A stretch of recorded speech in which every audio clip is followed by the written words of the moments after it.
မင်္ဂလာပါခင်ဗျာကျွန်တော်ဒီနေ့တင်ပေးမှာတော့ကျွန်တော်စီမှာအမေးများတဲ့ပေါ့ခင်ဗျာမေးခွန်းလေးဖြစ်တယ်ကျွန်တော်တို့ internet တလား smart တွေကိုပေါ့ခင်ဗျာကျွန်တော်တို့တလားမပြည့်ခင်မှာကုန်သွားတယ်ပေါ့ခင်ဗျာဥမာ15ရက်နဲ့ကုန်သွားတယ်ရက်20နဲ့ကုန်သွားတယ်ပေါ့ခင်ဗျာအဲ့လိုတလားမပြည့်ခင်မှာကုန်သွားတဲ့ပြဿနာကိုပေါ့ခင်ဗျာဘယ်လိုလုပ်ရမလဲဆိုတဲ့မေးခွန်းလေးကိုကျွန်တော်စီမှာတော်တော်များများမေးကြတယ်ပေါ့ခင်ဗျာကျွန်တော်တို့အဲ့လိုပေါ့ခင်ဗျာ internet smart တွေကိုပေါ့ခင်ဗျာအတက်နိုင်ဆုံးတလားပြည့်လို့တလားပြည့်ပေါ့ခင်ဗျာအသုံးပြုလို့ရအောင်ကိုကလှုပ်ထားခြင်းနဲ့ဆိုရင်တော့ကျွန်တော်ပထမဆုံးအနေနဲ့ပေါ့ခင်ဗျာဒီဖုန်း setting နဲ့ကိုတွားလိုက်ပါမယ်ခင်ဗျာကျွန်တော်ဖုန်း setting နဲ့ကိုတွားလိုက်ပါမယ်ပြီးရင်တော့ကျွန်တော်တို့ဒီမှာပေါ့ခင်ဗျာ mobile network ဒီ mobile network ဆိုတဲ့ကိုတစ်ချက်နှိပ်ဝင်လိုက်ပါမယ်ခင်ဗျာကျွန်တော်ဒီမှာပေါ့ခင်ဗျာmobile network ဆိုတဲ့ကိုတစ်ချက်နှိပ်ဝင်လိုက်ပါမယ်ကျွန်တော်ဒီမှာ mobile network ဆိုတဲ့တစ်ချက်နှိပ်ဝင်လိုက်ပါမယ်ခင်ဗျာနှိပ်ပြီးဝင်ပြီးတော့ကျွန်တော်တို့ကဒီမှာပေါ့ခင်ဗျာdata usage ဆိုတဲ့ကိုတစ်ချက်နှိပ်ဝင်လိုက်ပါမယ်ခင်ဗျာကျွန်တော်ဒီမှာပေါ့ခင်ဗျာ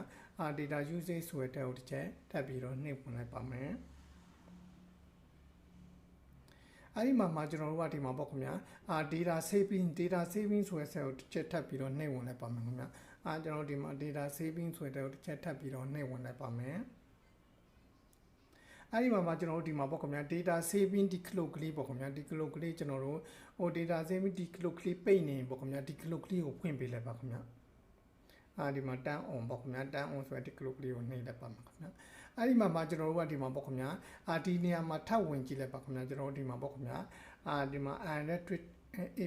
app ပေါ့ခင်ဗျာအဲ့ထဲကိုတစ်ချက်ထည့်ဝင်လိုက်ပါမယ်ခင်ဗျာအဲ့လိုကျွန်တော်ရှိနေကြရင်ပေါ့ခင်ဗျာမရှိရင်တော့ဝင်ကြမလို့ပေါ့ရှိနေကြရင်ကျွန်တော်ဒီ clock ကလေးတွေပွင့်နေ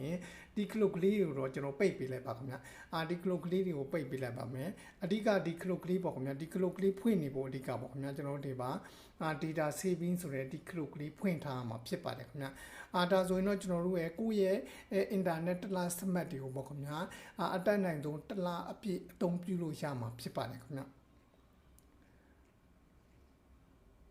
အခုကတော့ပေါ့ခင်ဗျာကျွန်တော်တို့ internet ပေါ့ခင်ဗျာကိုယ့်ရဲ့ internet smart တွေကိုပေါ့ခင်ဗျာတလားအပြည့်အသုံးပြုလို့ရအောင်ပေါ့ခင်ဗျာကျွန်တော်တို့လှုပ်ထားနည်းလေးကိုပေါ့ခင်ဗျာကျွန်တော်ပြန်လည်မျှဝေပေးရခြင်းဖြစ်ပါတယ်ခင်ဗျာအားလုံးအဆင်ပြေကြပါစေခင်ဗျာ